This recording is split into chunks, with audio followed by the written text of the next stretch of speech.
Hello दोस्तों। तो इस लास्ट पार्ट में फ्रेंड उन लोगों को स्टेज पर बुला रहा था, पर तभी माइक में कुछ ग्लिच आ जाता है और फिर बैकग्राउंड में कोई रिकॉर्डेड ऑडियो चलने लगता है जिसमें मिसू डॉक्टर से उस सर्जरी के बारे में बात कर रही थी। और फिर सबको पता चल जाता है कि मिसू ने धोखे से सर्जरी करवाने की कोशिश की है और कहते हैं तो ये सब कुछ करके मिसू रिच फैमिली में मैरिज करने वाली है। तो वो गुज्जन से कहने लगती है कि मेरा बिलीव करो, मैंने ऐसा कुछ नहीं किया है, मुझे फ्रेम करने के लिए ये सब कोई कर रहा है। और साऊ साऊ ऊपर पर ब्लेम लगाने लगती है कि जरूर इसी ने मुझे फ्रेम करने के लिए ये सब किया होगा, क्योंकि ये मुझसे जलती है कि मेरी मैरिज तुमसे हो रही है। सब लोगों को उसकी बातों पर बिलीव होने लगता है कि ये खुद भी तो एक रिच फैमिली से बिलोंग करती है, तो फिर ये मैरिज करने के लिए इतना सब कुछ क्यों करेगी। और तभी वहां पर उस डॉक्टर को लाया जाता है जिसे उसने अब्राइब किया था और उसे सच बोलने के लिए बोलते हैं, तो वो डर के मारे सब कुछ सच बता देता है कि इसने मुझे पैसे दिए थे कुछ जन के सैंपल को चुराकर सर्जरी करवाने के लिए। और सर्जरी के टाइम दो लड़कियों के एक जैसे नाम होने की वजह से गड़बड़ हो गया और सर्जरी किसी और वुमन पर हो गया और इसकी प्रेगनेंसी वाली बात भी छूटी है।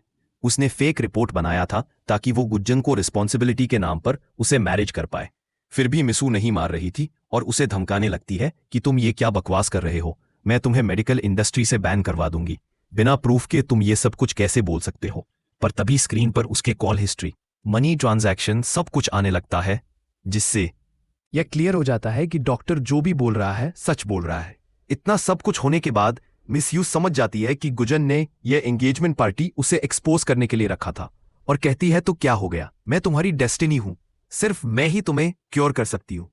तो कहता है तुम यू फैमिली की अडॉप्टेड डॉटर हो। मिस यू कहती है कि यू फैमिली की रियल डॉटर तो 18 ईयर्स पहले खो चुकी है। सुजन कहता है खो गई थी पर मरी नहीं है और अभी वो यहां पर ही है। और उसके पेरेंट्स को बताता है कि साउसा ही उनकी डॉटर है और उन्हें पेटर्निटी टेस्ट का रिपोर्ट भी दिखाता है।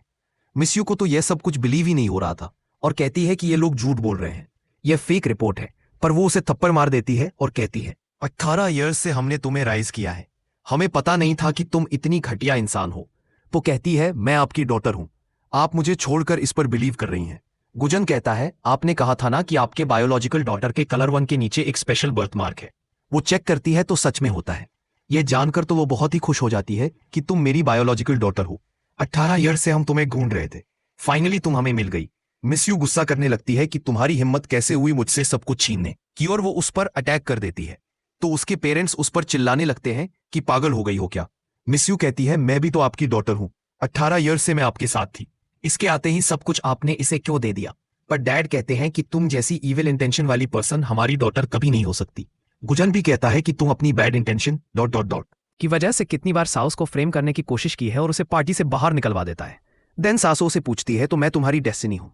वो हाँ कहता है और बताता है कि एक्चुअली में ये एंगेजमेंट पार्टी भी तुम्हारे लिए रखा है, और घुटनों पर बैठकर उसे मैरिज के लिए प्रपोज करता है। पर वह सोचती है कि इसे मेरी जरूरत है इसीलिए इसने ये सब कुछ किया है, सोचकर वो उसे मना कर देती है। गुजन कुछ बोलता है, इसे पहले ही उसे फिर से अटैक आने लगता है। इतने में वो क्रस्ट भी आ जाता है और उसे वह मेडिसिन खिलाता है। नेक्स्ट सीन में वो बता रहा था कि 3 महीने का टाइम पीरियड आज खत्म होने वाला है, अगर आज उसकी इलनेस क्योर नहीं हुआ तो कभी नहीं होगा। और साउसाओ को उसकी हेल्प करने के लिए कह रहा था तो कहती है कि मैं कैसे कर सकती हूँ। डस्ट कहता है तुम उसकी डेस्टिनी हो तो तुम ही उसे केयर कर सकती हो और कोई नहीं। और उसकी मॉम मना कर रही थी कि हमारी डॉटर अभी अभी हमें मिली है और वो ये सब नहीं करेगी। बुजन की मॉम भी कह रही थी कि प्लीज इसकी हेल्प कर दो, ये सच में तुम्हें लैग करता है, और बताती है कि पहले से ही हमने ये सब प्लान किया था एंगेजमेंट पार्टी में मिसियो को एक्सपोज करके साउस उसे फिर से मैरिज करने का। ये सब जानने के बाद भी सासो को लग रहा था कि शायद गुजन ने उसके लिए यह सब कुछ किया क्योंकि वो उसे केयर कर सकती है। उसकी मॉम उसे वहां से लेकर जाने वाली थी पर वो मना कर देती है और कहती है कि मैं इसकी हेल्प करूंगी क्योंकि इसने भी मुझे बहुत बार सेव किया है। नेक्स्ट सीन में वो दोनों ही थे, तो गुजन कहता है कि मैं तुम्हें फोर्स नहीं करना चाहता, अगर तुम्हारा मन नहीं है तो मत करो। और वो कहती है कि मैंने मन सेट कर लिया है। और फिर गुजन उसे बताता है कि मैं तुम्हें लाइक करता हूं, और फिर दोनों अपना क्वालिटी टाइम स्पेंड करते हैं। नेक्स्ट मॉर्निंग सासो पहले उठ जाती है और वह उसके लिए एक लेटर छोड़कर वहां से चली जाती है। थोड़ी देर बाद जैसे ही कुचन उठता है वह सासो को वहां नहीं देखकर ढूंढने लगता है। तभी उसे वो लेटर मिलता है जिसमें लिखा था कि तुमने कहा था तुम मुझे लाइक करते हो, पर मुझे पता है तुम मुझे सच में लाइक नहीं करते। मेरे साथ इसलिए थे क्योंकि मैं तुम्हें क्योर कर सकती थी, अब हम कभी नहीं मिलेंगे। यह पढ़ते ही वह उसे ढूंढने निकल जाता है। वही सासू अपना सामान वगैरह लेकर उस नेकलेस को वहीं पर छोड़कर वहां से चली जाती है। यह लिफ्ट से जा रही थी और गुजन वहां से आ रहा था, पर दोनों एक दूसरे को नहीं देख पाते। वो घर में जाकर उसे ढूंढ रहा था, पर वह तो वहां से चली गई थी।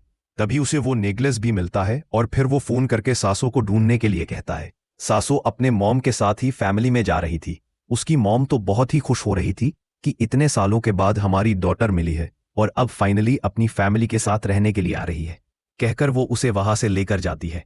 वो जा तो रही थी पर बहुत सैड थी।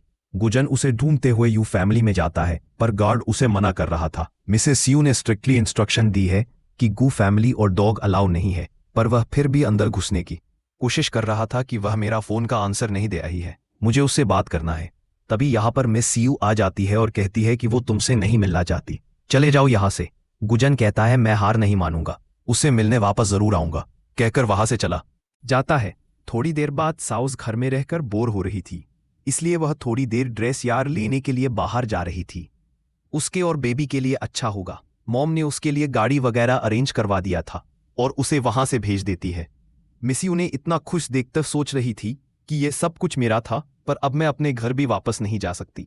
अगर यह सब कुछ मेरा नहीं हो सकता तो मैं तुम्हारा भी नहीं होने दूंगी। सासो गाड़ी में बैठकर जा रही थी। तभी उसे लगता है कि यह रास्ता गलत है और ड्राइवर से कहती है कि तुम ये कहाँ लेकर जा रहे हो, ये तो गलत रास्ता है। पर वो तो मिस्यू से मिला था और वो गाड़ी वगैरह लॉक करके उसे किडनैप कर लेता है। तो साओ जल्दी से गुचैन को फोन कर देती है, पर वो कुछ बता नहीं पाती।